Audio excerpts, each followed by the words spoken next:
seen this. People out wearing shorts, walking the dog, everything that you can imagine to do outside this time of year. We have Katie Alexander, who found people doing more of the same. She's live now on Main Avenue in Kenmore. I know she's in the same area last year where Jordan Williams was hanging out when we had some 6 inches of snow.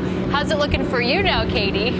Well, Teresa, we are 2 weeks away from Christmas right now, and it really does not feel like it out here. I mean, I'm out here without a coat on, and that's despite a little bit of breeze making it a little cooler, but seriously, nothing to whine about. 1 year ago today, though, I would have really needed to have bundled up because you'll remember that's when people were digging out from yet another heavy snow.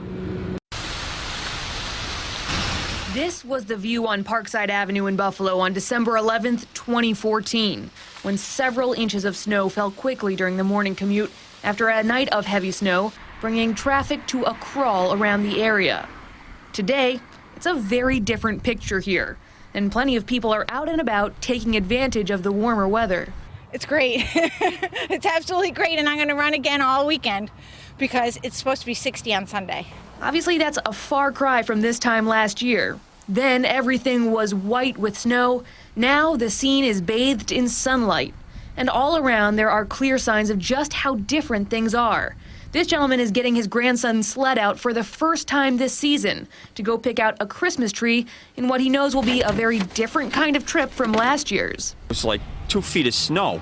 We had to dig the snow all around from the tree in order to get down there to cut the tree to put it in here. So I'm sure that today we won't have that problem.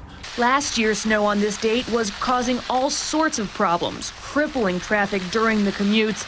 But now shop owners in Elmwood Village are counting on the milder weather to drive traffic into their stores, especially with this weekend's Christmas in the Village events. I think people are more likely to, if they park in one place, to stop at several different stores. Like, if it's cold, you might be like, oh, I'm going to go home.